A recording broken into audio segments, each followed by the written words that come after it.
अल्लाहु अकबर अल्लाहु अकबर अल्लाहु अकबर अल्लाहु अकबर अशहदु अन ला इलाहा इल्लल्लाह अशहदु अन ला इलाहा इल्लल्लाह अशहदु अन्ना मुहम्मदर रसूलुल्लाह अशहदु अन्ना मुहम्मदर रसूलुल्लाह हय्या अलस सलाह हय्या अलस फलाह हय्या अलल फलाह हय्या अलल फलाह क़द क़ामतिस सलाह अल्लाहु अकबर ला इलाहा इल्लल्लाह।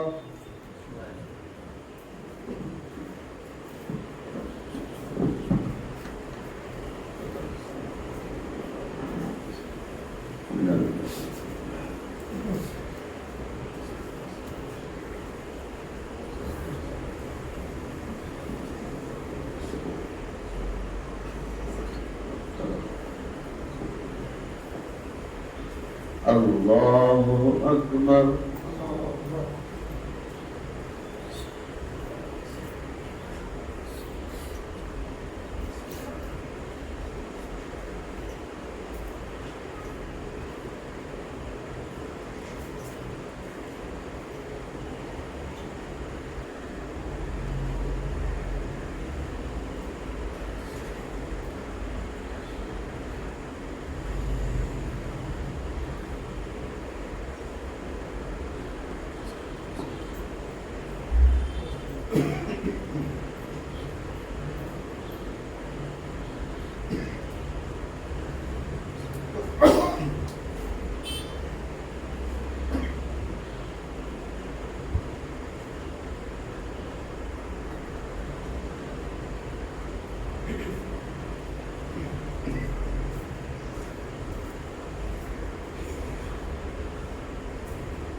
अल्लाहु अकबर।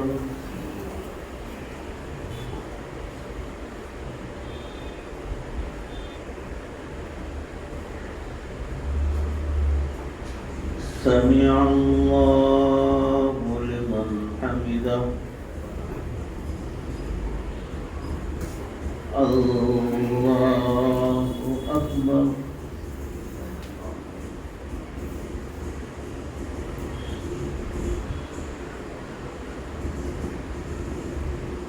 अल्लाहु अकबर।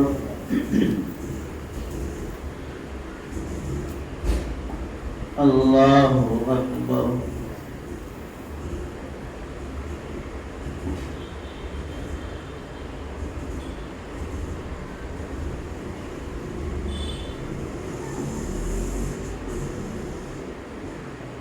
अल्लाहु अकबर।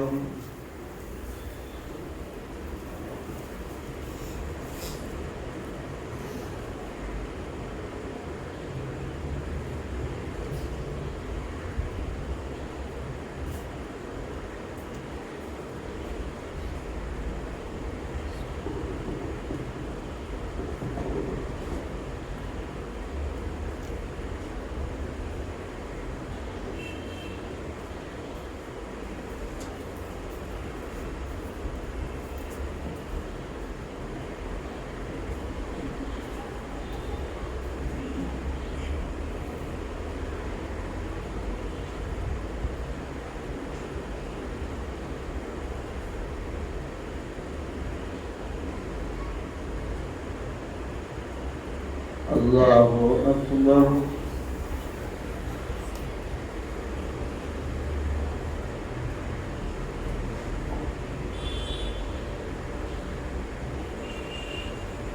समिअ अल्लाहु लिमन हमिदह।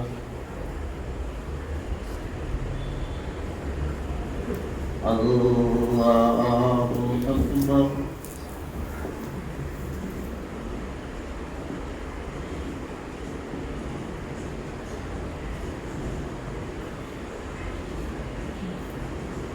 अल्लाहु अकबर।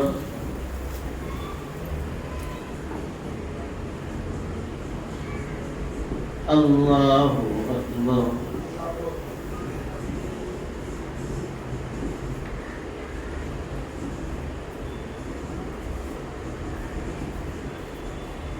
अल्लाहु अकबर।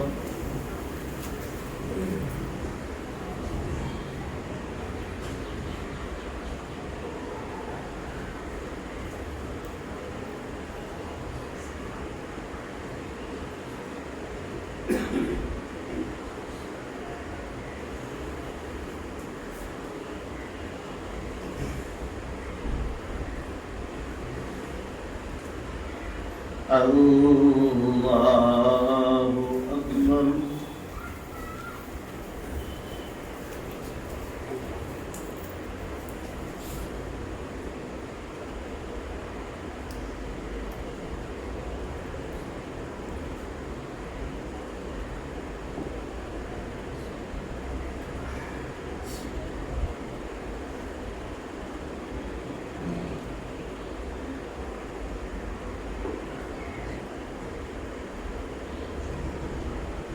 الله أكبر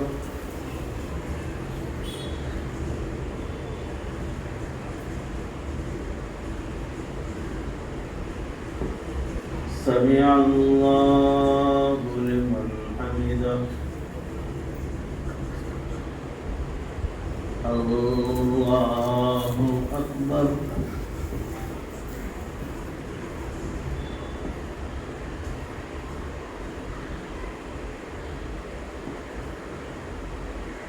الله أكبر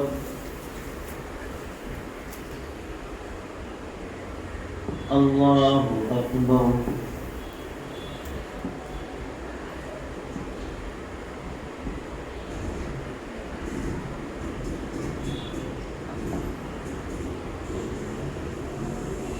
الله أكبر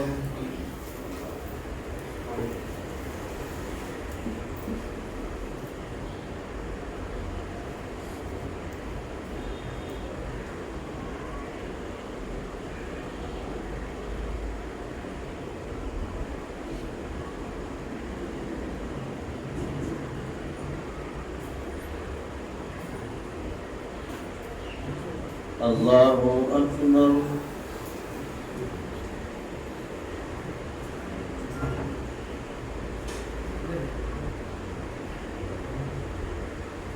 سمع الله لمن حمده الله أكبر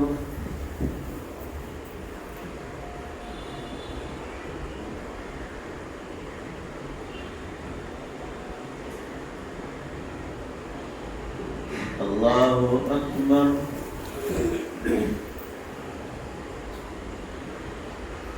الله أكبر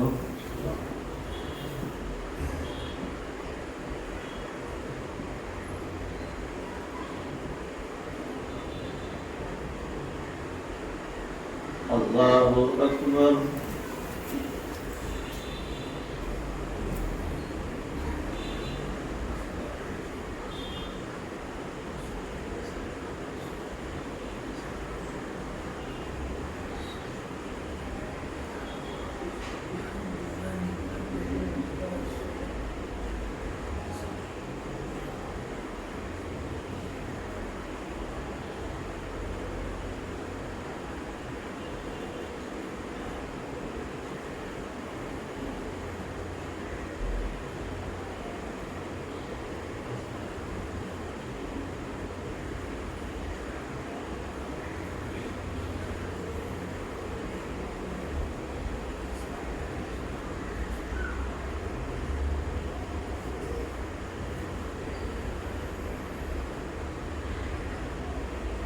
السلام عليكم ورحمة الله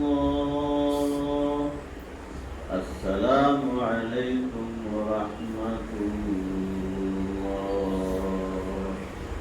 الله أكبر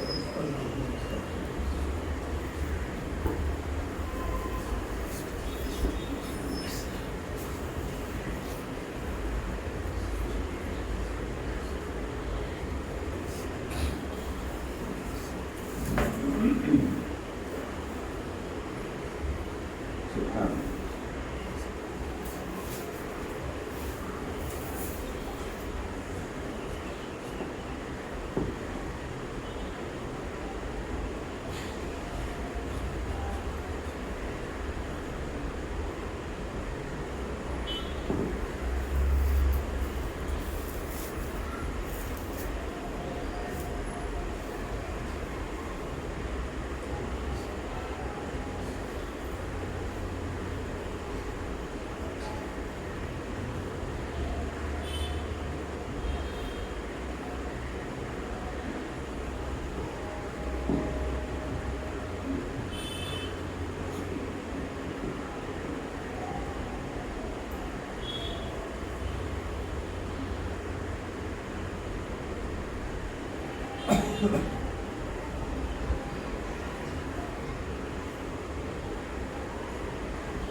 إيصال الصوت كله. اللهم صل على سيدنا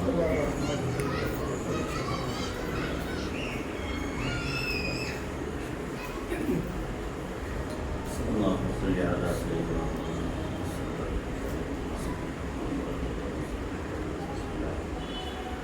الحمد لله رب العالمين.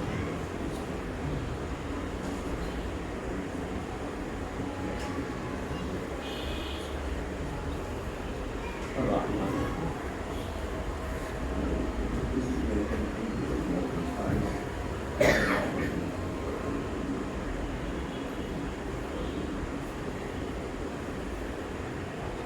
الرحمن الرحيم مالك يوم الدين.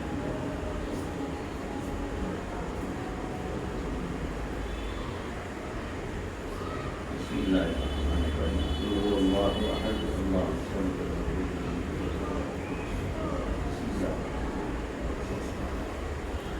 الله الصمد لم يلد ولم يولد ولم يكن له كفوا احد.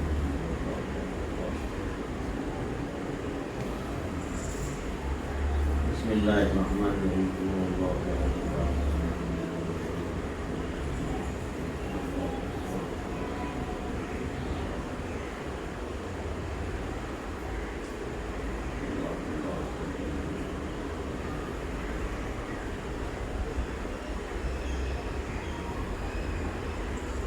بسم الله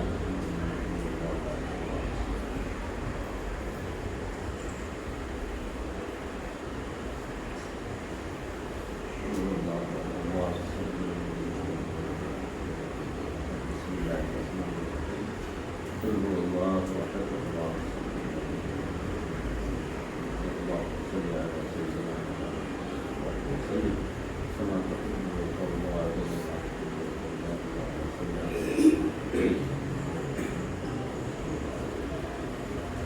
اللهم صل على سيدنا محمد.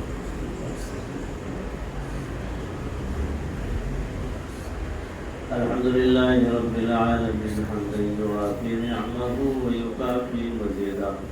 اللهم انك انت السلام ومنك السلام واليك يرجع السلام. وحينا ربنا بالسلام وادخلنا الجنه دارك دار السلام. تباركت ربنا وتعاليت وتعظمت وتكرمت يا ذا الجلال والإكرام. ربنا ظلمنا أنفسنا وإن لم تغفر لنا وترحمنا لنكونن من الخاسرين. رب اغفر وارحم وأنت خير الراحمين. ربنا هب لنا من أزواجنا وذرياتنا قرة أعين واجعلنا للمتقين إماما. توفنا مسلمين وألحقنا بالصالحين.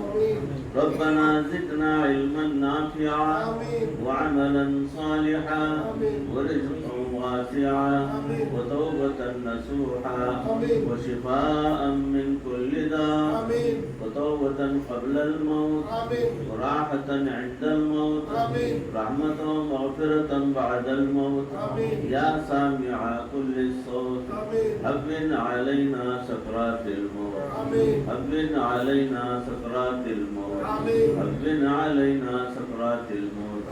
اللهم أوصل ثواب ما قرأناه من كلامك العزيز إلى حضرة الروح نبينا محمد صلى الله عليه وسلم، ثم إلى أرواح الأنبياء والمرسلين، ثم إلى أرواح الأولياء والصالحين، خصوصا منهم إلى أرواح جميع شيوخ سلاسل أربعة وتلون الآيات القرآن لأجله अल्लाहुम्मा अन्फअना बिल फयूदातिही वमददना बिमददिही वनव्विर कुलूबना बिनूरिही वहस्सिल मुरादना बिकरामतिही बिरहमतिका या अरहमर राहिमीन। सल्लि व सल्लिम अला हबीबिका सय्यिदिना व मौलाना मुहम्मद व आलिहि व अस्हाबिहि अजमाइन बिरहमतिका या अरहमर राहिमीन वल्हम्दुलिल्लाहि रब्बिल आलमीन।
मोहतरम भाइयों, मुअज़्ज़िज़ ख़वातीन, माँ बहन बेटियों, दौर बहुत ख़तरनाक चल रहा है जिसका आपको खूब अंदाज़ा है कि हालात क्या से क्या होते चले गए हैं और इस्लाम से और मुसलमानों से हसद, अदावत, बग़्ज़, कीना लोगों के दिलों के अंदर बेइंतहा पल रहा है। हर तरीके से मुसलमानों को ख़त्म करने की भरपूर कोशिश कुफ़ार की जानिब से चल रही है। यह आप तमाम को भी पता है, इसका खूब अंदाज़ा है। उनके इरादे हैं इस्लाम को ख़त्म करने के। दुनिया मुकम्मल ख़त्म हो सकती है और दुनिया पूरी ख़त्म हो जाएगी, मगर इस्लाम कभी ख़त्म नहीं हो सकता। ये तय है, इस्लाम कभी ख़त्म नहीं हो सकता। मगर मुसलमानों को, मासूमों को जहाँ जहाँ तादाद कम है वहाँ वहाँ परेशान करने की पूरी कोशिश शुरू हो गई है कुफ़ार की जानिब से। हथियारात उनके पास, एमुनेशन वगैरह उनके पास, मुसलमानों को ख़त्म करने के क्या क्या हरबे चाहिए वो सब उनके पास, उनके लोग, उनके लीडर फराहम कर रहे हैं।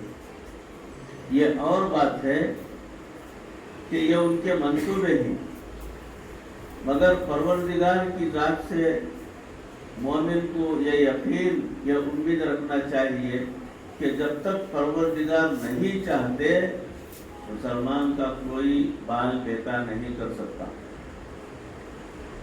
मगर उसके लिए हम हमारे कामोकाज के अंदर, हमारे कारोबार के अंदर, हमारे घर बार के अंदर, हमारे खाने पीने के अंदर, हमारे आराम करने के अंदर कोई फ़र्क नहीं है और बस लोगों के सामने बड़े यकीनी बातें करना शुरू कर रहे हैं कि हमें कुछ नहीं होगा, इस्लाम का कुछ बाल बेटा नहीं कर सकता और मुसलमान जो है खामोश नहीं बैठेंगे वगैरह वगैरह। कम से कम अपने गिरेबान के अंदर झांक कर देख लीजिए कि मैं कितना पक्का मुसलमान हूँ। अल्लाह की कितनी बातों पर मैं पाबंदियाँ कर रहा हूँ, सुन्नतों का एहतमाम मेरे पास कितना है, जरा आप अपने गिरेबान के अंदर झांक कर देखें तो आपको खुद अंदाजा हो जाएगा कि मैं कितनी ज्यादा गलत फहमी के अंदर मुब्तला हूँ, कितनी खुद सताई के अंदर मुब्तला हूँ, यह हमको अंदाजा हो सकता है।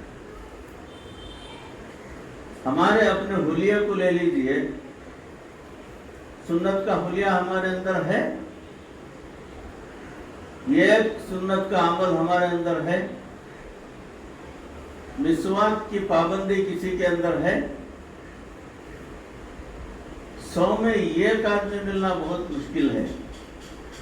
मिसवाक सरकार दो आलम सल्लल्लाहु अलैहि वसल्लम की प्यारी सुन्नतों में से है, मगर मिसवाक की हमको कोई जरूरत नहीं। अरे क्या ये दौर में, ये लेटेस्ट दौर में मिसवाक कर ले तो हकीकत है, ब्रश है, पेस्ट है, दाल को यूं लगड़े हो गया, और उसे मिसवाक की क्या जरूरत। हमारी सोच ऐसी हो गई, इतनी गलत हो गई है, उसके ऊपर हमारा अमल नहीं है। लिबास की पाबंदी देखिए, सरकार दो आलम सल्लल्लाहु अलैहि वसल्लम फरमाते हैं कि लिबास ढीला ढाला हो और उस लिबास से उसके बदन का शेप नजर ना आता हो। अब देखिए हमारी पैंट कैसी है, हमारा शर्ट कैसा है, कि आप खुद अंदाजा कर सकते हैं। आईने के रूबरू अगर आप खड़कर देखेंगे अपने लिबास ही के अंदर, तो आपको पता चलेगा कि मेरे जिस्म का कौन सा हिस्सा जो है मोटा है, कौन सा पतला है, कौन सा कैसा है। क्यों? इसलिए कि हम सुन्नतों के खिलाफ जा रहे हैं। जो लिबास हम जेब-ए-तन कर रहे हैं वो सुन्नतों का नहीं है।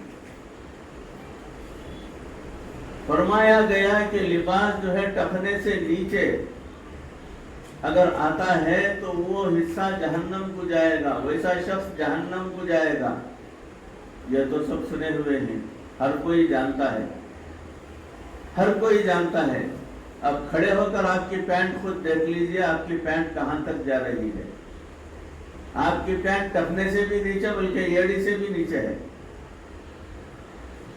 जो पक्की खिलाफ वर्जी है सुन्नतों की।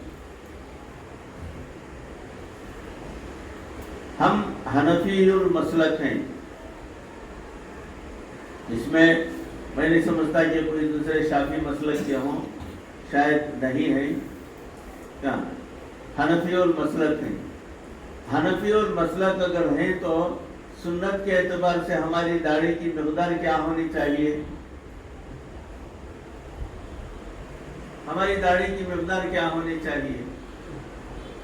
एक मुश्त दाढ़ी जो है हाथ में पकड़े तो करंग उंगली के पीछे से बाल कुछ नजर आना चाहिए। बताइए हमारी दाढ़ी सुन्नत के मुताबिक है या दाढ़ी का हम मजाक उड़ा रहे हैं। हम तो बाकायदा मजाक उड़ा रहे हैं। क्या भी दाढ़ी बस ना, इसलिए दाढ़ी इतनी चीज आधा इंच छोड़ा होना बस नहीं इतनी दाढ़ी। इस्लाम का उसूल एक तरफ, शरीयत एक तरफ, मेरा उसूल दूसरी तरफ।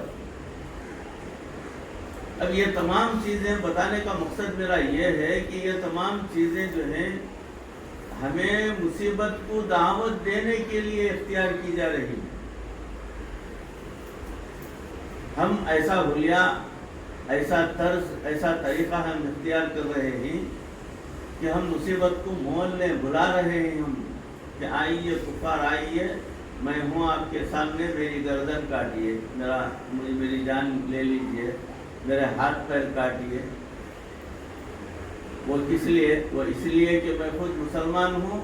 मैं ये दरवाजे के ऊपर ऐसा खड़ा हो गया हूँ इस्लाम के, ना मैं खुद दरवाजे के अंदर आ रहा हूँ, ना सामने वाला कोई आना चाह रहा है इस्लाम के अंदर, नहीं उसे भी दाखिल होने की इजाजत नहीं।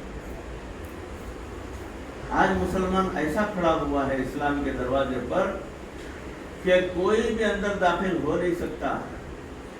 कोई गैर मुस्लिम भी अगर इस्लाम के अंदर दाखिल होना चाहे तो उसे अंदर दाखिल होने की इजाज़त नहीं देता ये मुसलमान। ये मैं हम पैदाइशी मुसलमान जी, हमारे बाबा मुसलमान, हमारे अम्मा मुसलमान, हमारे नाना नानी दादा दादी मुसलमान, मैं भी मुसलमान, और क्या होना, मैं पक्का मुसलमान। नमाज पढ़ लेता हूँ, कब कभी पढ़ लेता हूँ, रोज़ा नहीं, ज़रा डॉक्टर बोल को है तबीयत का ख्याल रखो, ज़रा रोज़ा छोड़ रहा होता है, जरा डॉक्टर बोले भाई असर का वक्त है, जरा थक जाता हूँ काम करके, उस वास्ते जरा सो जाता हूँ। कब? असर के वक्त, जब सरकार सल्लल्लाहु अलैहि वसल्लम फरमा रहे हैं कि असर से मगरिब तक और मगरिब से इशा तक जो है सर कभी भी तकिए की तरफ नहीं जाना, दीवार को टेक लेकर भी सोना जो है ये भी जो है नहूसत है, दलिंदरागी है, रिस्क को बंद करने वाली चीज है, आमाल को बर्बाद करने वाली चीज है। असर से मगरिब और मगरिब से इशा तक कितने हमारे भाई ये जो बैठे हुए इसके अंदर ही पूछ लीजिए, ईमानदारी के साथ बता देंगे कि मैं असर के बाद जरा सोने का आदी हूँ, क्या करूँ, थक जाता हूँ, जरा बाजार को जाना, जरा माल ले लेकर आना, माल डालना, सब जिम्मेदारी रहती है, उसके वास्ते मैं जरा असर के बाद सो गया तो जरा फ्रेश हो जाता हूँ। जब सरकार सल्लल्लाहु अलैहि वसल्लम फरमा रही कि तू नहूसत की तरफ जा रहा है, तेरी इबादतें काबिल कबूल नहीं होगी सुन्नत के खिलाफ वर्जी करने की वजह से, और मैं मुसलमान हूँ, मैं बोल रहा हूँ कि नहीं, तो ज़रा मुझे सेहत का ख्याल करते हुए मैं असर के बाद ज़रा सो जाता हूँ, और मगरिब के बाद मैं ज़रा सो जाता हूँ, ज़रा थकान होती, सुस्ती होती, उस वास्ते इस्लाम का उसूल नहीं, वो जगह अपनी जगह सही है, इस्लाम का उसूल अपनी जगह सही है, मगर मैं ज़रा सो जाता हूँ। मतलब क्या? मैं मुसलमान नहीं हूँ, इस्लाम का उसूल जो है मुसलमानों के लिए है, अगर उसके ऊपर मैं अमल नहीं कर रहा हूँ तो मैं कौन हूँ? नॉन मुस्लिम हूँ। हमारे इन आमाल की वजह से चुन चुन कर हमें काटा जा रहा है, चुन चुन कर हमें तकलीफें दी जा रही हैं, हमें ख़त्म करने के मंसूबे बनाए जा रहे हैं। ये तमाम चीज़ें जो है हमारे आमाल की खराबी की वजह से। भाइयों कितने ऐसे हैं मैं कुछ बता नहीं सकता, हम में बहुत सारे ऐसे हैं, खाते पीते अच्छे घराने के हैं, नामवर घराना है, कारोबार भी अच्छा है, सारा सब कुछ है, ज़रा वक्त ज़ाया करने के लिए मैं ज़रा हमारे दोस्त अहबाब की एक ग्रुप है उसमें जाकर ज़रा बैठ जाता हूँ। किस लिए जाकर बैठ जाते हैं? वो ज़रा वो पत्ते खेल लेते हम आपस में, दोस्ती में। ताश के पत्ते हराम है मजहब के अंदर हमारे, मजाक में भी, यानी खेलने के लिए भी, पैसे के बगैर भी अगर खेलना है तब भी वो हराम है, नाजायज है, उससे नहूसत आती है घरों के अंदर, अपने कारोबार की जगह नहूसत आती है। ये कर रहा है, मुसलमान कर रहा है। मुझे इत्तला भी है कि कुछ लोग इसके अंदर मुब्तिला हैं, मैं जानता हूँ, तो जानकारी की वजह से आपको सुना रहा हूँ। ऐसे भी ताश खेल रहे हैं वक्त गुजारने के लिए, और उसमें शर्त भी लगा रहे हैं, 1000 10,000 25-50,000 1-1 लाख रुपये लगाकर खेल रहे हैं। और फिर वो भी खेल रहे हैं, क्या वो घोड़ा हाथी वगैरह उठाकर रखने का, चेस ये भी खेल रहे हैं। नहूसत का बादशाह है वो चेस, ये भी खेल रहे हैं और बोल रहे हैं कि मैं मुसलमान हूँ। हमें सब, हमारे घर में सब नमाज़ें हजरत, हमारे घर में सब जने भी नमाज़ें, 5 वक्त के नमाज़ें हमें सब बाकायदा हो, सब ख्याल करते, हमें ज़रा गरीब गुरबा को भी खिला लेती, हमारे घर में अच्छा पका तो ज़रा गरीबा को भी हमें दे लेती, गरीब गुरबा को भी हमें दे लेती माशाअल्लाह। मगर क्या कर रही, सारे वक्त में चेस भी खेल रहा हूँ। और आगे बढ़कर मैं क्या बताऊं, कुछ घराने ऐसे हैं, अल्लाह अकबर, अल्लाह की पनाह, अल्लाह हमें महफूज रखे ऐसे बुरे आमाल से कि इज्जतदार घराने हैं, मगर घर के मर्द लोग गैर औरतों से ताल्लुक जोड़े हुए हैं और घर की औरतें गैर मर्दों से ताल्लुक जोड़े हुए हैं। मुसलमान घराने, मेरे पास इसका रिकॉर्ड है और बाखदा मैं जानता हूँ, दिल रोता है, यकीन मानिए दिल रोता है। या अल्लाह मैं कैसे अपने आप को मुसलमान कहूँ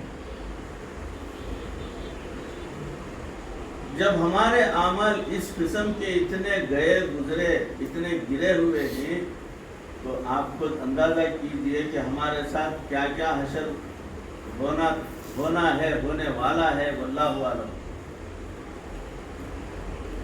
वक्त बहुत करीब आ गया है, मुनाफिरत फैल रही है, ताज्जुब फैल रहा है, अदावत बग़्ज़ फैल रहा है, हर जगह हर तरीके से मुसलमानों को मजबूर किया जा रहा है, हिजाब की वजह से मजबूर किया जा रहा है। अब जो है कहीं मंदिर है और मंदिर के तरफ दुकान मुसलमानों के आ गए हैं, परेशान किया जा रहा है कि बंद करो, मुसलमान को हक नहीं है हमारे मंदिरों के आजू बाजू दुकान खोलने का। ये तमाम तरीके से हमको परेशान किया जा रहा है और उसका जिम्मेदार खुद मुसलमान ही है। मैं खुद मुसलमान हूँ, मैं खुद जिम्मेदार हूँ इसका। मेरे इन आमाल की वजह से, इन बदआमालियों की वजह से मुसीबतें टूट टूट कर हम पर पड़ रहे हैं। सही बुखारी शरीफ की हदीस है, अमालुकुम उम्मालुकुम, तुम्हारे आमाल की वजह से तुम पर मुसीबतें टूट पड़ेंगी, तुम्हारे अपने आमाल की वजह से। अमालुकुम उम्मालुकुम, तुम्हारे ही आमाल के ऊपर तुम्हारे ऊपर फैसले किए जाएंगे। यही हो रहा है। तो भाइयों, वक्त बहुत कम है, मैं कुछ सुना भी नहीं पाता सही ढंग से, मजबूरी की वजह से कि हमें जो है अपने आप को सुधार लेना है, अपने आप को तैयार कर लेना है। इसलिए कि जंग लड़ने के लिए नहीं, अल्लाह के बारगाह में बैठकर खास औकात में हाथ उठाइए, तहज्जुद के वक्त में हाथ उठाइए, रो रो कर गिड़गिड़ा कर दुआ मांगिए। आपके अपने लिए नहीं, आपकी उम्रें तो हो गई, 50 हो गए, 60 हो गए, 70 हो गए, 80 साल हो गए, आपके लिए नहीं, आपके जो औलाद है उनके लिए। आपकी औलाद की औलाद भी है, आपके पोता पोती नवासे नवासियां ही, अब उनका क्या होने वाला है हशर, वल्लाहु आलम, नहीं मालूम। ऐ परवरदिगार, हमारे आमाल खराब हैं, बिल्कुल रद्द किए जाने के काबिल हैं, और परवरदिगार तू हमसे नाराज है, तू हमसे नाराज है, उसीलिए ये माहौल पैदा हो चुका है, ये हालात आ गए हैं, वरना ये ऐसे हालात नहीं आ सकते थे। परवरदिगार, हमारे आमाल इतने खराब हैं, इतने गंदे हैं कि किसी को अगर पता चल गया निसार अहमद के आमाल क्या हैं, तो निसार अहमद के मुंह पर थूकना भी पसंद नहीं करेगा इंसान। इतने खराब हैं हमारे आमाल। तो इसके अलावा मैं क्या बता सकता हूँ कि आसमानों से अजाब जो टूट कर पड़ते हैं वो यही है, यही है। तो भाइयों, इस मजलिस में बैठे हुए हैं, मेरी माँ बहनों आप भी सुन रही हैं, आप इस मजलिस के अंदर बैठी हुई हैं, यहाँ से इस मजलिस से तौबा करके उठिए कि परवरदिगार अब तक की हमारी जिंदगी जो है तेरी नाफरमानियों के साथ गुजर गए, तौबा करते हैं, सच्चे दिल से तौबा करते हैं। ए मौला, आइंदा इन बदआमालियों को जो हमारे अंदर पैदा हो गई हैं, उन माहौल के अंदर हम घिरे हुए हैं, जिसकी वजह से ऐसे आमाल हमसे सादिर हो रहे हैं। बदआमालियाँ, झूठ बोलना, धोखा देना, चोरी करना, हफ्तलफी करना, यतीमों का माल मार कर खाना, मजबूरों के माल दौलत को छीनना, गसब करना। कोई मजबूर है तो प्रॉपर्टी नाम को कर को दिया लो, साइन कर डालो, दे लो ना में 50,000 रुपया है, 1 लाख रुपये, बस साइन करके दे डालो, जबकि उसकी मालियत 5 लाख भी 10 लाख भी है। जबरदस्ती कर रहा है। बाजू के घर वाला कौन है? बाजू के घर वाला मुसलमान है, कलमा पढ़ने वाला। जबरदस्ती कर रहा है कि ये डॉक्यूमेंट जो है मेरे नाम पर करके दे लो, साइन करके दे लो, ले लो मेरे पास से 3 लाख रुपये, जबकि वो प्रॉपर्टी 10 लाख से ऊपर की है। और ये सब किस लिए कर रहा है? क्या ये जमा कर रखकर जो है अपने साथ लेकर जाना चाहता है? ये दस्तावेजात अपने साथ लेकर जाना चाहता है? ये दौलत तेरी कब्र के अंदर लेकर जाना चाहता है?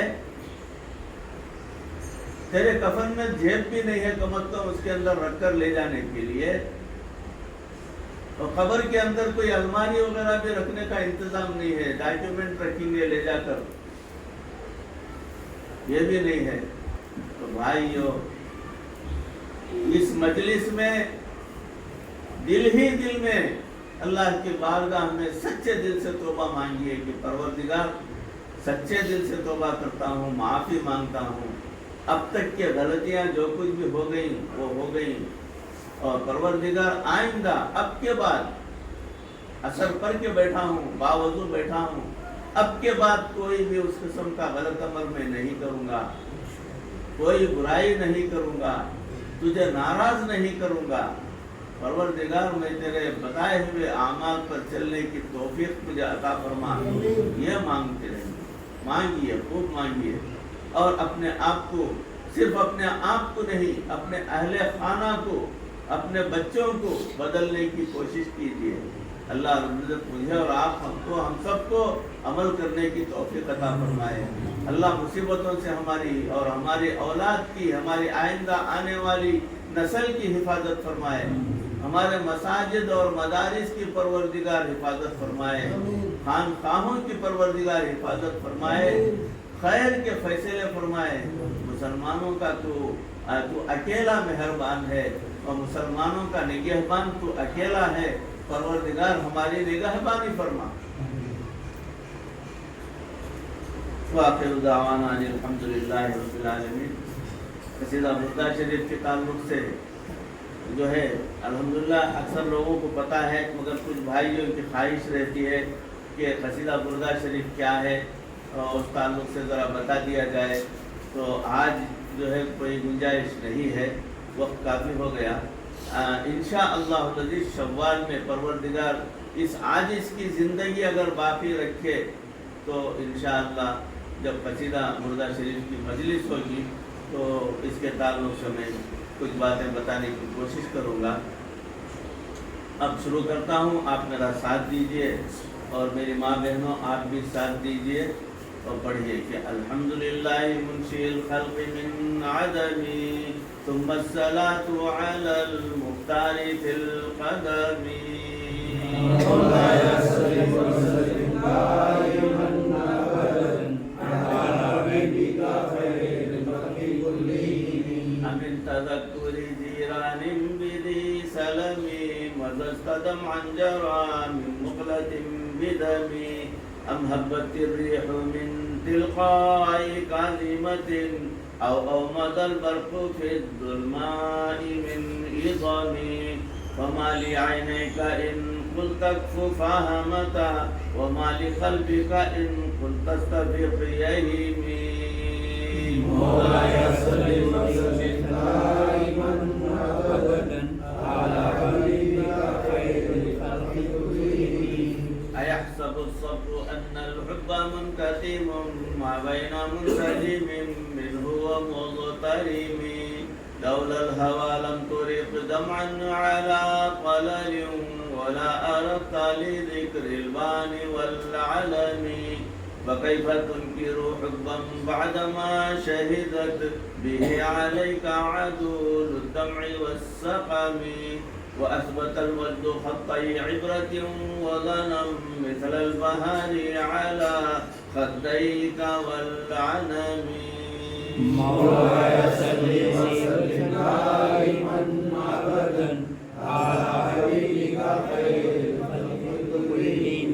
نعم سرى طيف من أهوى فأرقني والحب يعترض اللذات بالألم يا لائمي في الهوى العذري معذرة مني إليك ولو أنصبت لم تلمي عدتك حالي على السر بمستتر عن الوشاة ولا دائي بمنحسم محستني النصح لكن لست أسمعه إن المحب عن العذال في صممي مولاي صل وسلم دائما ابدا على حبيبك خير الخلق كلهم. إن اتهمت نسيح الشيب في عدلي والشيب أبعد في نصح عن التهم فإن أمارتي بالسوء ما اتعظت من جهلها بنذير الشيب والهرم ولا أعدت من الفعل الجميل قرا ليف ألم برأسي غير محتشم مولاي صل وسلم دائما ابدا على حبيبك خير الخلق كلهم. لو كنت أعلم أني ما أوفره كتمت سرا بدا لي منه بالكتم من لي برد جماح من غوايتها كما يرد جماح الخيل باللجم ولا ترم بالمعاصي كسر شهوتها إن الطعام يقضي شهوة النهم والنفس كالطفل إن تهمله شب على حب الرزاع وإن تفطمه ينفطم مولاي صل وسلم دائما ابدا على حبيبك خير الخلق كلهم. فاصرف هوى وحاذر أن توليه إن الهوى ما تولى يصمي أو يصمي وراعيها وهي في الأعمال صائمة وإن هي استحلت المرعى فلا تسمي كم حسنت لذة للمرء قاتلة من حيث لم يدر أن السم في الدسم واخشى الدسائس من جوع ومن شبع فرب مخمسة شر من التخم مولاي صل وسلم دائما ابدا على حبيبك خير الخلق كلهم. واستغرق الدمع من عين قد امتلأت من المحارم والدم حمية الندم وخالف النفس والشيطان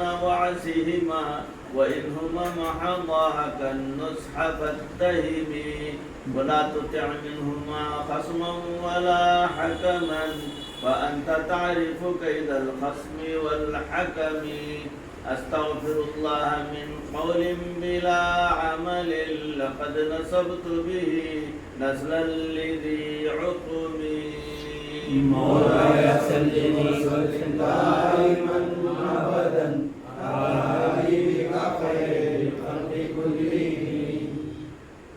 أمرتك الخير لكن ما أتمرت به وما استقمت فما قولي لتستقمي ولا تزودت قبل الموت نافلة ولم أصلي سوى فرض ولم أسمي ظلمت سنة من أحيا الظلام إلى أن اشتكت قدماه الضر من ورمي مولاي صل وسلم دائما أبدا على حبيبك خير الخلق كلهم. وشد من سغب أحشاءه وطوى تحت الحجارة كشحا مترف الأدب، وراودته الجبال الشم من ذهب عن نفسه فأراها أيما شمم، وأكدت زهده فيها ضرورته، إن الضرورة لا تعدو على العصم. وكيف تدعو إلى الدنيا ضرورة من لولاه لم تخرج الدنيا من العدم.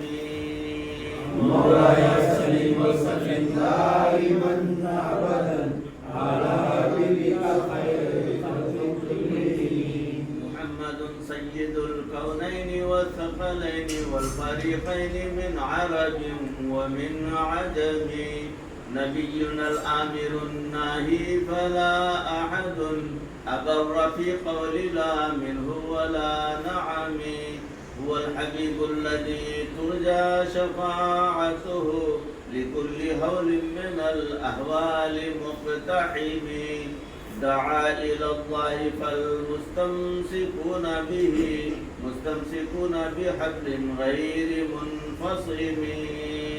مولاي صل وسلم دائما أبدا على حبيبك خير الخلق كلهم. فاق النبيين في خلق وفي خلق ولم يدانوه في علم ولا كرم، وكلهم من رسول الله ملتمس غرفا من البحر أو رشفا من الديم، وواقفون لديه عند حدهم من نقطة العلم أو من شكلة الحكم، فهو الذي تم معناه وصورته ثم اصطفاه حبيبا بارئ النسم. مولاي صل وسلم دائما أبدا على حبيبك خير الخلق كلهم. منزه عن شريك في محاسنه فجوهر الحسن فيه غير منقسم، دعته النصارى في نبيهم واحكم بما شئت مدحا فيه واحتكم، وانسب إلى ذاته ما شئت من شرف وانسب إلى قدره ما شئت من عظم، فإن فضل رسول الله ليس له حد فيعرب عنه ناطق بفمه. مولاي صل وسلم دائما أبدا على حبيبك خير الخلق كلهم. لو ناسبت قدره آياته عظما أحيا اسمه حين يدعى دارس الرمم، لم يمتحنا بما تعيا العقول به حرصا علينا فلم نرتب ولم نهم، أعيا الورى فهم معناه فليس يرى للقرب والبعد فيه غير منفحم، كالشمس تظهر للعينين من بعد صغيرة وتكل الطرف من أمام. مولاي صل وسلم دائما أبدا على حبيبك خير الخلق كلهم. وكيف يدرك في الدنيا حقيقته قوم نيام تسلوا عنه بالحلم، فمبلغ العلم فيه أنه بشر وأنه خير خلق الله كلهم، وكل آي أتى الرسل الكرام بها فإنما اتصلت من نوره بهم، فإنه شمس فضل هم كواكبها يظهرن أنوارها للناس في الظلم. مولاي صل وسلم دائما أبدا على حبيبك خير الخلق كلهم. حتى إذا طلعت في الكون عم هداها العالمين وأحيت سائر الأمم، أكرم بخلق نبي زانه خلق بالحسن مشتمل بالبشر متسم كالزهر في ترف والبدر في شرف والبحر في كرم والدهر في همم كأنه وهو فرد في جلالته في عسكر حين تلقاه وفي حشم مولاي صل وسلم دائما ابدا على حبيبك خير الخلق كلهم كأنما اللؤلؤ المكنون في صدف من معدني منطق منه ومبتسم لا طيب يعدل تربا ضم أعظمه طوبى لمنتشق منه وملتثم مولاي صل وسلم دائما ابدا على حبيبك خير الخلق كلهم أبان مولده عن طيب عنصره يعتب مبتدأ منه مختتم يوم تفرس فيه الفرس أنهم قد أنذروا بحلول البؤس والنقم رباط أيوان كسرى وهو منصدع كشمل أصحاب كسرى غير ملتئم والنار خامدة الأنفاس من أسف عليه والنهر ساهي العين من صدم وساء ساوة أن غاضت بحيرتها ورد والدها بالغيظ حين ضمي مولاي صل وسلم دائما ابدا على حبيبك خير الخلق كلهم كأن بالنار ما بالماء من بلل حزنا وبالماء ما بالنار من ضرم والجن تهتف والأنوار ساطعة والحق يظهر من معنى ومن كلم عموا وسموا فإعلان البشائر لم تسمع وبارقة الإنذار لم تشم من بعد ما أخبر الأقوام كاهنهم بأن دينهم المعوج لم يقم مولاي صل وسلم دائما ابدا على حبيبك خير الخلق كلهم وبعدما عاينوا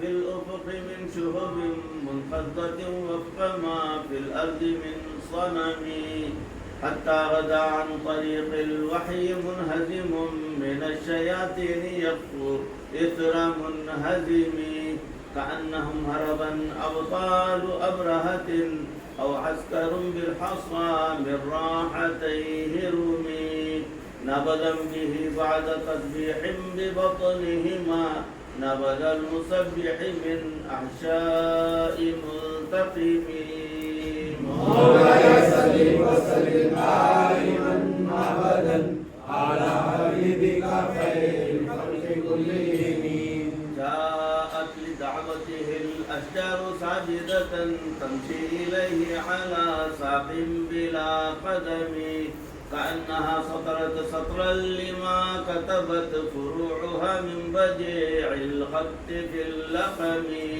مثل الغمامة أن صار سائرة تقيه حرا وقيس للهجير حميم مولاي صل وسلم دائما ابدا على حبيبك خير الخلق كلهم أقسمت بالقمر المنشق إن له من قلبه نسبة مبرورة القسم وما حوى الغار من خير ومن كرم وكل طرف من الكفار عنه عمي فالصدق في الغار والصديق لم يرما وهم يقولون ما بالغار من أرمي ظن الحمام وظن العنكبوت على خير البرية لم تنسج ولم تحمي مولاي صل وسلم دائما ابدا على حبيبك خير الخلق كلهم وقاية الله أغنت عن مضاعفة من الدروع وعن عالم من الأطم ما سامني الدهر ضيم واستجرت به إلا ونلت جوارا منه لم يضم وللتمست غنى الدارين من يده إلا استلمت الندى من خير مستلم لا تنكر الوحي من رؤياه إن له قلبا إذا نامت العينان لم ينم. مولاي صل وسلم دائما أبدا على حبيبك خير الخلق كلهم. وذيك حين بلوغ من نبوته فليس ينكر فيه حال محتلم. تبارك الله ما وحي بمكتسب ولا نبي على غيب بمتهم. كم أبرأت وسبا باللمس راحته وأطلقت أربا من رفقة اللمم. وأحيت السنة الشهباء دعوته حتى حكت ذرة في الأعصر الدهم. بعارض زاد أو في القلب طاح بها سيفا من اليم أو سيلا من العرم. مولاي صل وسلم دائما أبدا على حبيبك خير الخلق كلهم. دعني ووصفي آيات له ظهرت ظهور نار القرى ليلا على علمي. فالدر يزداد حسنا وهو منصدع منتظم وليس ينقص قدرا غير منتظم. مولاي صل وسلم دائما أبدا على حبيبك خير الخلق كلهم. وما تطاول آمال المديح إلى ما فيه من كرم الأخلاق والشيم. آيات حق من الرحمن محدثة قديمة صفة الموصوف كالقدم. لم تقترب بزمان وهي تخبرنا عن المعاد وعن عاد وعن إرم. دامت لدينا ففاقت كل معجزة من النبيين إذ جاءت ولم تدم. مولاي صل وسلم دائما أبدا على حبيبك خير الخلق كلهم. محكمات في فما يبقين من شبه لذي شقاق ولا يبغين من حكم. ما حربت حتى إلا عاد من حرب أعد الأعادي إليها ملقي السلم. ردت بلاغتها دعوى معارجها رد الغيور يد الجاني عن الحرم. لها معان كموج البحر في مدد وفوق جوهره في الحسن والقيم. مولاي صل وسلم دائما أبدا على حبيبك خير الخلق كلهم. فما تعد ولا تحصى عجائبها ولا تسام على الإكثار بالسأم. قرت بها عين قاريها فقلت له لقد ظفرت بحبل الله فاعتصمي. إن تتلوها خيفة من حر نار لظى أطفأت حر لظى من بردها الشبم. كأنها الحوض تبيض الوجوه به من العصاة وقد جاءوه كالحمم. مولاي صل وسلم دائما أبدا على حبيبك خير الخلق كلهم. وكالصراط وكالميزان معدلة في القسط من غيرها في الناس لم يقم. لا تعجبا لحسود الراحة ينكرها تجاهلا وهو عين الحاذق الفهم.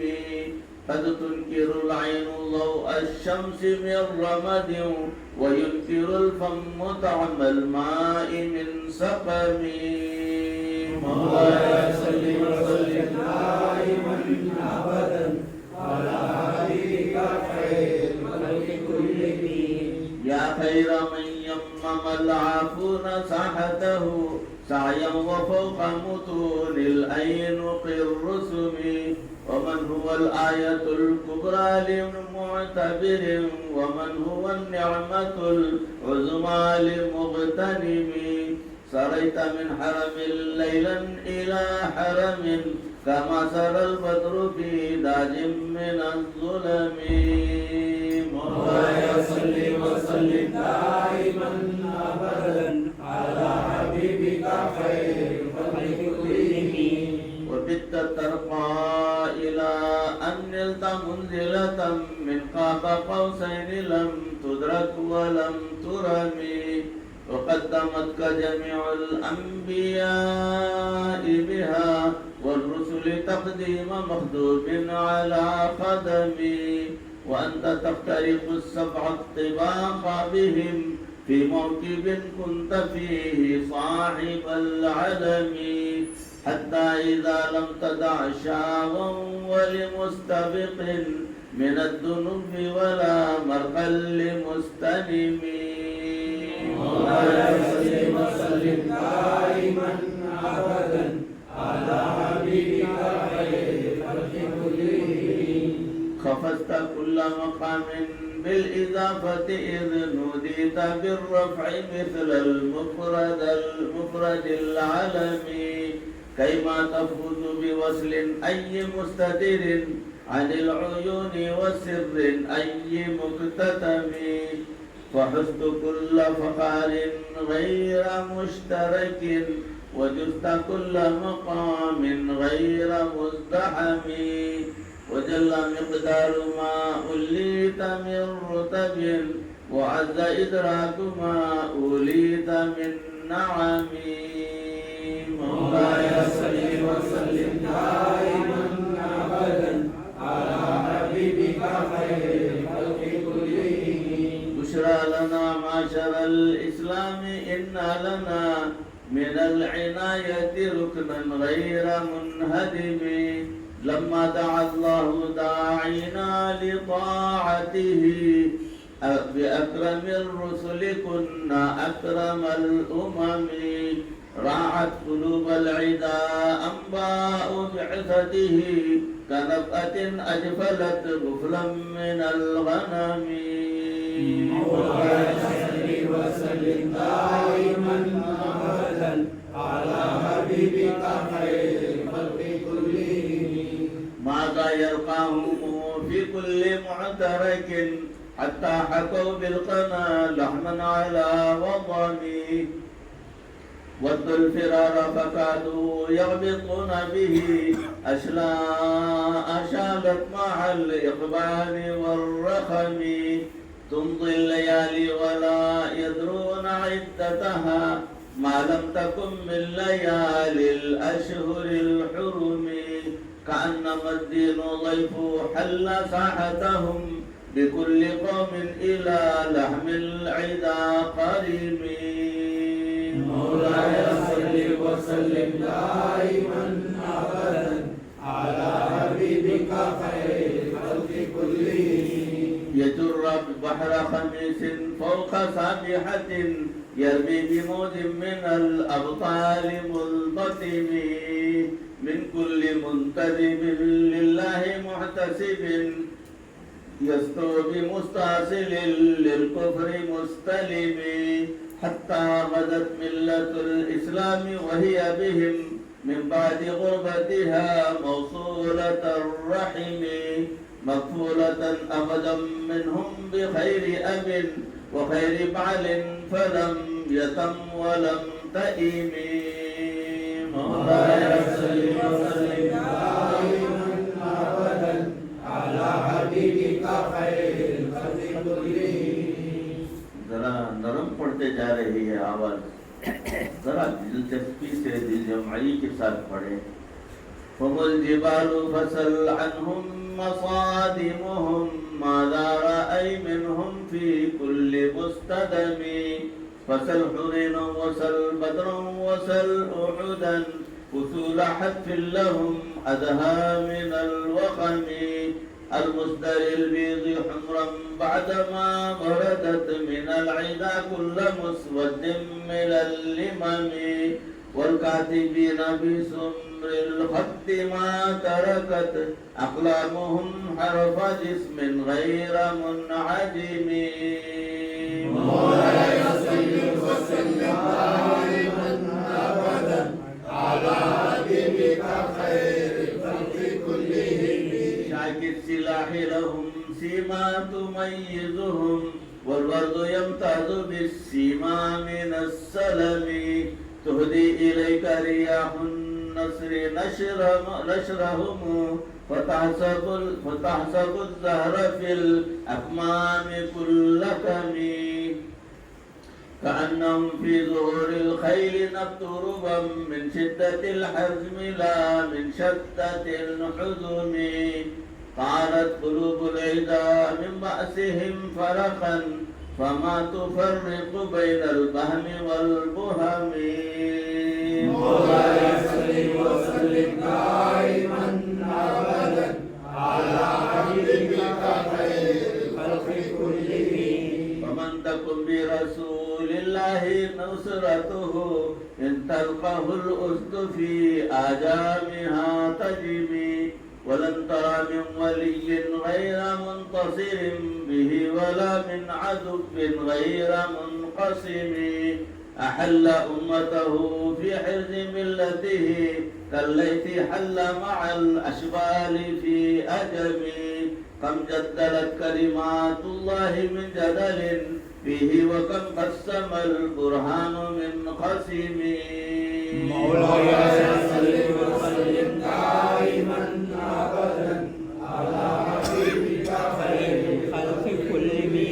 كفاك بالعلم في الأمي معجزة في الجاهلية والتعديد في اليتم. خدمته بمديح أستقل به ذنوب عمر مضى في الشعر والخدم.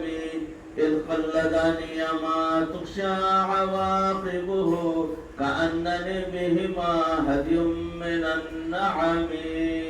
مولاي صل وسلم دائما أبدا على حبيبك خير الخلق كلهم. أتعت غي السبا في الحالتين وما حصلت إلا على الآثام والندم. فيا خسارة نفسي في تجارتها لم تشتري الدين بالدنيا ولم تسم. ومن يبيع عاجلا منه بعاجله يبل له الغبن في بيع وفي سلم. إن آتي ذنبا فما أهدي بمنتقد من النبي ولا حبلي بمنصرم. مولاي صل وسلم دائما أبدا على حبيبك خير الخلق كلهم. فإن لي ذمة منه بتسميتي محمد وهو في الخلق بالذمم. إن لم يكن في معادي آخذ بيدي فضلا وإلا فقل يا زلة القدم. حاشاه أن يحرم الراعي مكارمه أو يرجع الجار منه غير محترم.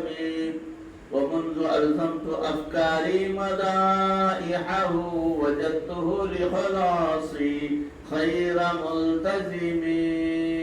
مولاي صل وسلم دائما أبدا على حبيبك خير الخلق كلهم. ولن يفوت الغنى منه يدا تربت إن الحيا ينبت الأزهار في الأكم. ولم أرد زهرة الدنيا التي اقتطفت يدا زهير بما أثنى على هرمي. مولاي صل وسلم دائما أبدا على حبيبك خير الخلق كلهم. मांगिए या अकरम الخلق माली मन अलूज़ बिही सिवा का इंदा हुलूल الحادث العمमी. مولاي صل وسلم دائما أبدا على حبيبك خير الخلق كلهم. ولن يضيق رسول الله الله جاهك بي إذا الكريم تجلى باسم منتخب مولاي صل وسلم دائما أبدا على حبيبك خير الخلق كلهم فإن من جودك الدنيا وضرتها ومن علومك علم اللوح والقلم مولاي صل وسلم دائما أبدا على حبيبك خير الخلق كلهم يا نفس لا تقنتي من ذلة عظمت إن الكبائر في الغفران كاللمم مولاي صل وسلم دائما أبدا على حبيبك خير الخلق كلهم لعل رحمة ربي حين يقسمها تأتي على حسب العصيان في القسم مولاي صل وسلم دائما أبدا على حبيبك خير الخلق كلهم يا ربي والرجاء غير منعكس لديك واجعل حسابي غير منخرم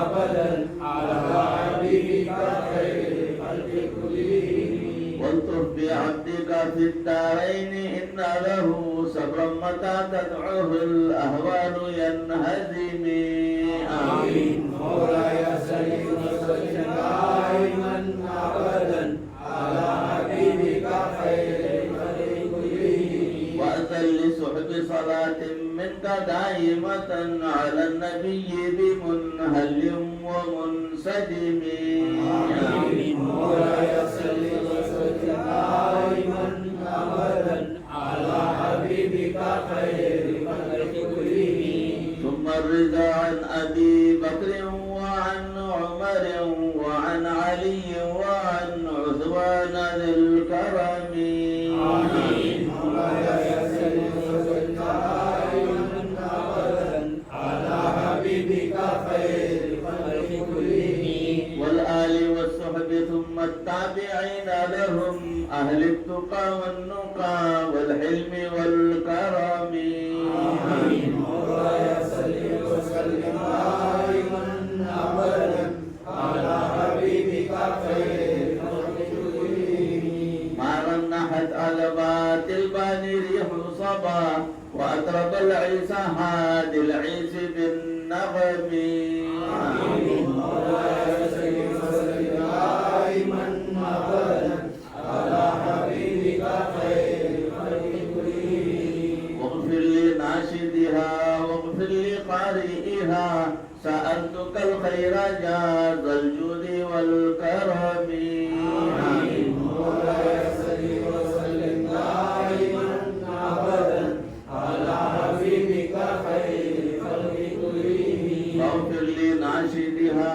واغفر لقارئها سألتك الخير يا ذا الجود والكرم مولاي صل وسلم دائما أبدا على حبيبك خير الخلق كلهم صل وسلم على حبيبك سيدنا ومولانا محمد وآله وأصحابه أجمعين برحمتك يا أرحم الراحمين والحمد لله رب العالمين.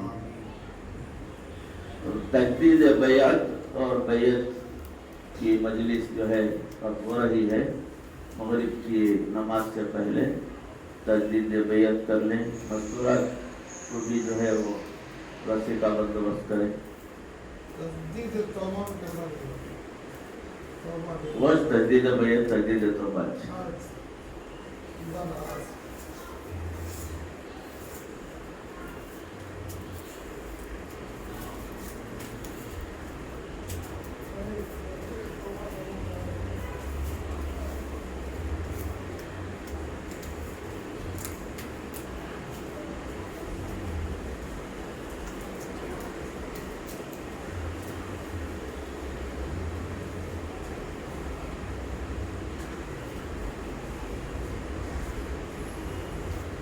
आरिफ नीचे रस्सी देखो है।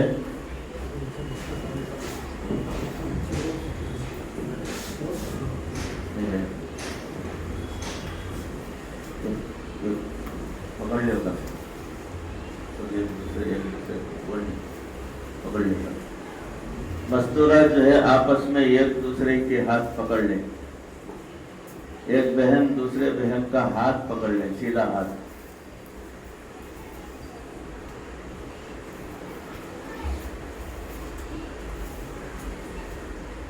अल्हम्दुलिल्लाह नहमदुहु व नस्तईनुहु व नस्तगफिरुहु व नु'मिनु बिही व नतवक्कलु अलैहि व नऊज़ु बिल्लाहि मिन शुरूरि अनफुसिना व मिन सय्यिआति अअमालिना मन यहदिहिल्लाहु फला मुदिल्ल लहु व मन युद्लिल्हु फला हादिय लहु व नशहदु अन ला इलाहा इल्लल्लाहु वहदहु ला शरीका लहु ونشهد أن سيدنا ومولانا محمدا عبده ورسوله أرسله بالحق بشيرا ونذيرا وداعيا إلى الله بإذنه وسراجا منيرا يا أيها الذين آمنوا اتقوا الله وابتغوا إليه الوسيلة وجاهدوا في سبيله لعلكم تفلحون إن الذين يبايعونك إنما يبايعون الله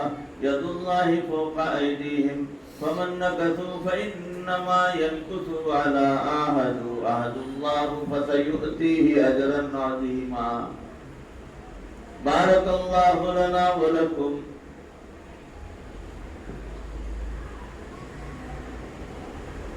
إن الذين يبايعونك إنما يبايعون الله يد الله فوق أيديهم فمن نكثوا فإنما ينكثوا على عهد الله فسيؤتيه أجرا عظيما بارك الله لنا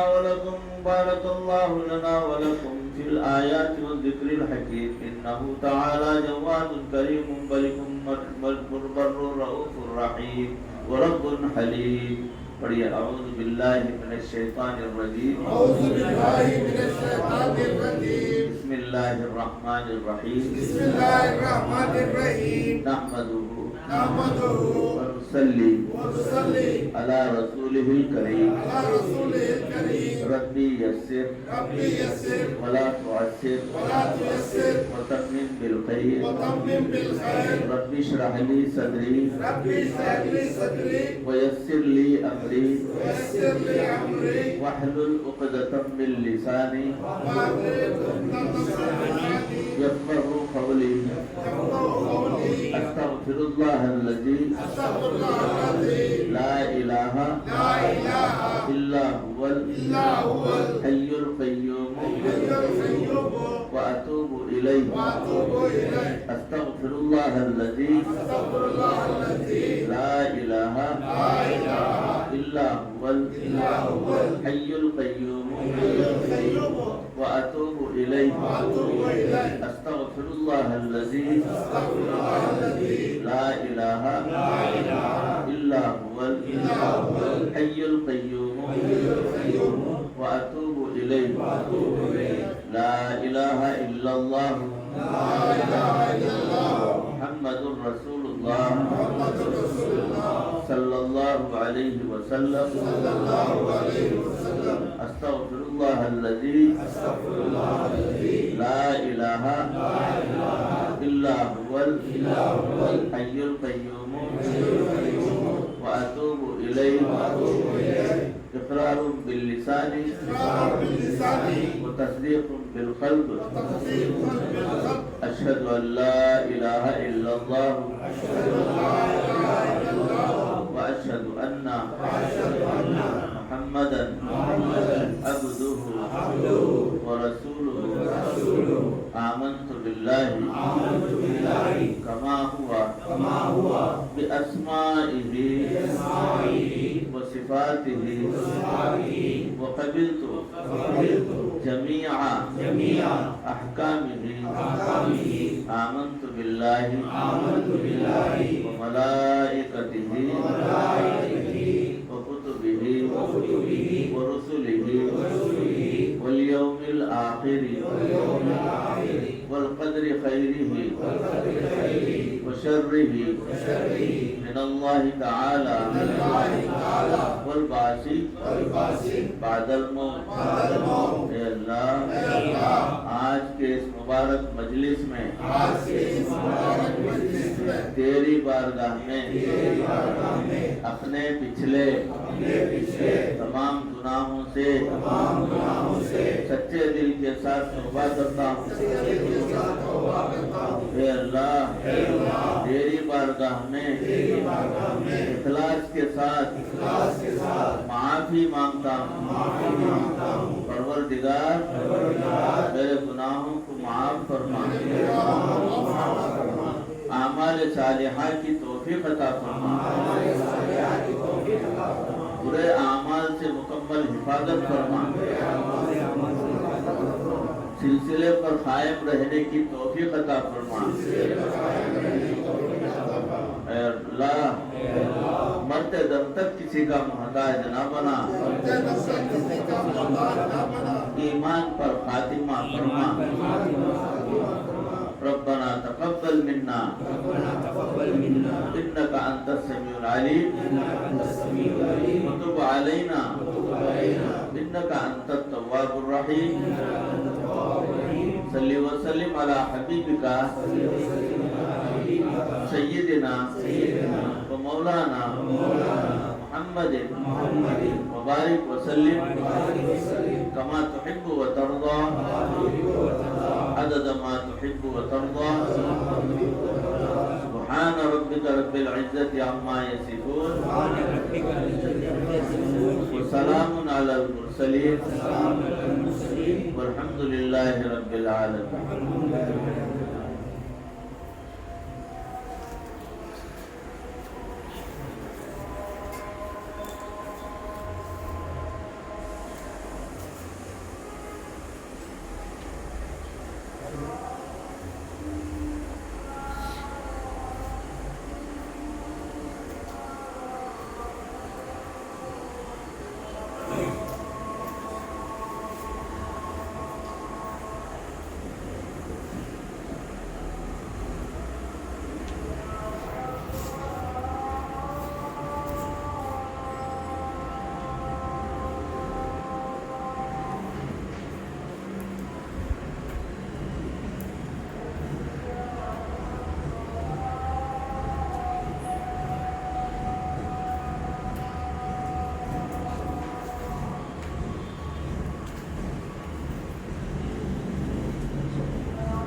ला इलाहा इल्लल्लाह।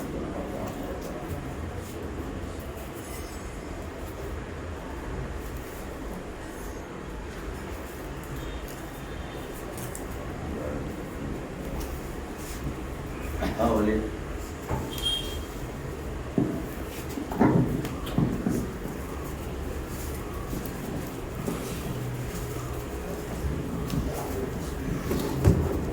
अल्लाहु अकबर, अल्लाहु अकबर, अल्लाहु अकबर, अल्लाहु अकबर। अशहदु अल्ला इलाहा इल्लल्लाह, अशहदु अल्ला इलाहा इल्लल्लाह, अशहदु अन्ना मुहम्मदर रसूलुल्लाह, अशहदु अन्ना मुहम्मदर रसूलुल्लाह।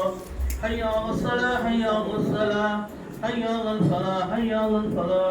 क़द क़ामतिस सलाह, क़द क़ामतिस सलाह। अल्लाहु अकबर, अल्लाहु अकबर, ला इलाहा इल्लल्लाह।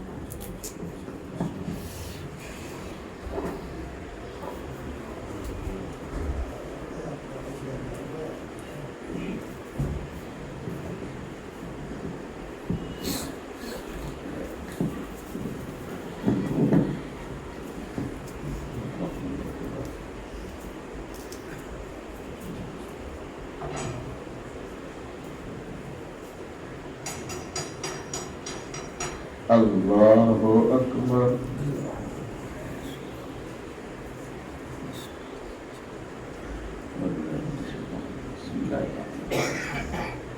अल्हम्दुलिल्लाहि रब्बिल आलमीन अर्रहमानिर रहीम मालिकि यौमिद्दीन इय्याका नअबुदु व इय्याका नस्तईन इहदिनस सिरातल मुस्तकीम सिरातल लज़ीना अनअमता अलैहिम गैरिल मग़्दूबि अलैहिम वलद्दाल्लीन। आमीन। बिस्मिल्लाह। वत्तीनि वज़्ज़ैतूनि वतूरि सीनीन वहाज़ल बलदिल अमीन। लक़द ख़लक़नल इंसान फ़ी अहसनि तक़वीम थुम्मा रददनाहु अस्फ़ल साफ़िलीन इल्लल्लज़ीना आमनू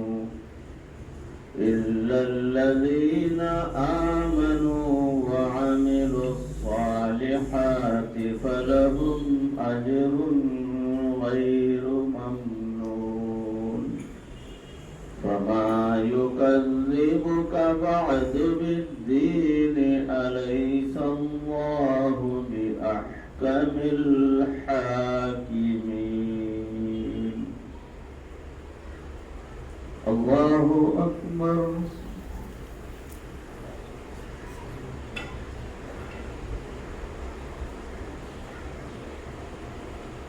समिअ अल्लाहु लिमन हमिदह।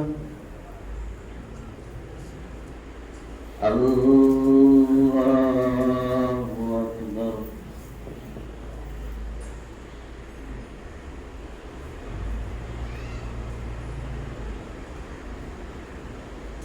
अल्लाहु अकबर। अल्लाहु अकबर।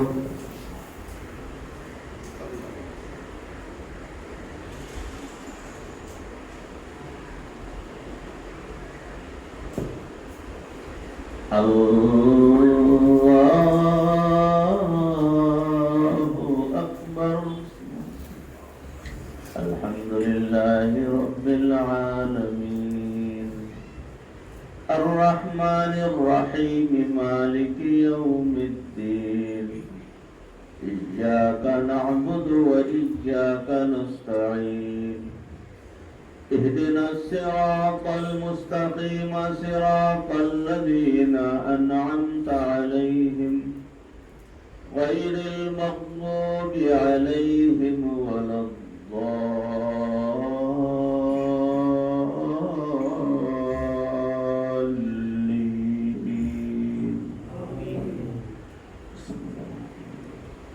इज़ा जाअ नस्रुल्लाहि वल फ़त्ह ورأيت الناس يدخلون في دين الله أفواجا فسبح بحمد ربك واستغفره إنه كان توابا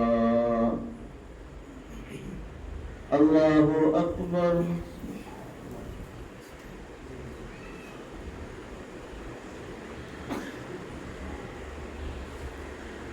سمع الله لمن حمده الله أكبر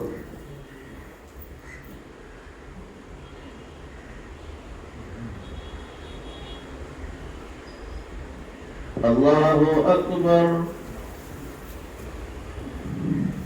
الله أكبر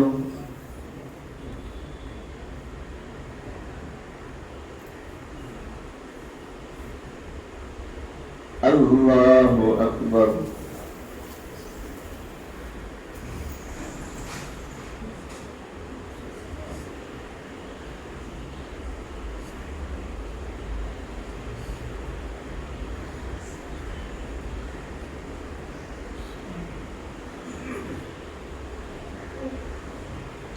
अल्लाहु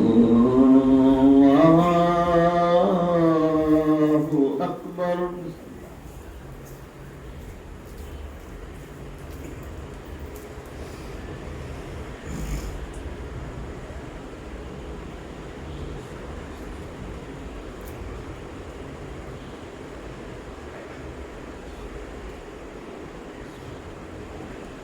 अल्लाहु अकबर।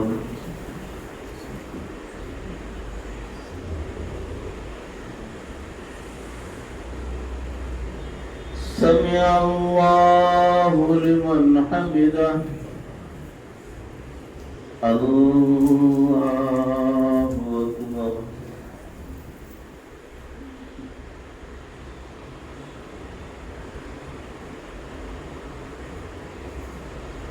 अल्लाहु अकबर। अल्लाहु अकबर।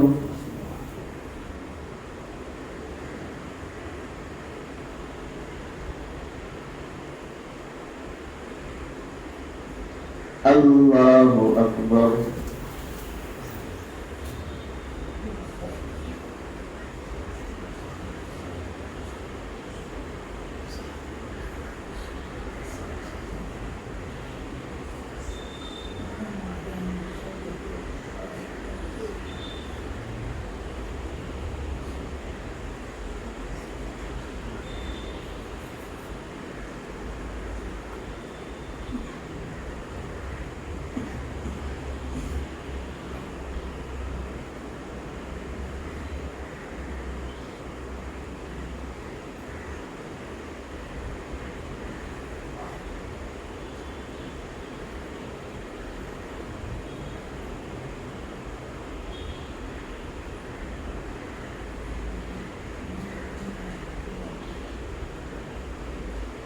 अस्सलामु अलैकुम वरहमतुल्लाह। अस्सलामु अलैकुम वरहमतुल्लाह। अल्लाहु अकबर।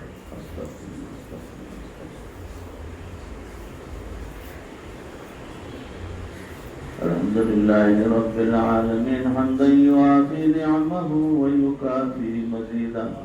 اللهم إنك أنت السلام ومنك السلام وإليك يرجع السلام فحينا ربنا بالسلام وأدخلنا الجنة دارك دار السلام تبارك ربنا وتعاليت وتعظمت وتكرمت يا ذا الجلال والإكرام ربنا ظلمنا أنفسنا وإن لم تغفر لنا وترحمنا لنكونن من الخاسرين رب اغفر وارحم وأنت خير الراحمين ربنا هب لنا من أزواجنا وذرياتنا قرة أعين واجعلنا للمتقين إماما توفنا مسلمين وألحقنا بالصالحين ربنا تقبل منا إنك أنت السميع العليم وتب علينا إنك أنت التواب الرحيم صل وسلم على حبيبك سيدنا ومولانا محمد وآله وصحابه أجمعين برحمتك يا أرحم الراحمين والحمد لله رب العالمين। इंशाअल्लाह हमारी अगली मजलिस जिक्र की 30 पर 1 तारीख जुमेरात के दिन है। अहबाब नोट फरमा लें। इस मर्तबा की ये आखिरी मजलिस है। फिर उसके बाद इंशाअल्लाह शव्वाल के महीने में मजलिस होगी, रमज़ान में नहीं होगी। तमाम भाइयों बहनों से और तमाम बुजुर्गों से, तमाम नौजवानों से, तमाम प्यारी बेटियों से मेरी गुजारिश है कि दुआओं में इस नातारे को ज़रूर याद रखें। इंशाअल्लाह आपको भी दुआओं में ये आजिज़ याद रखेगा। सुन्नतें पढ़ लें, उसके बाद मजलिस बर्खास्त।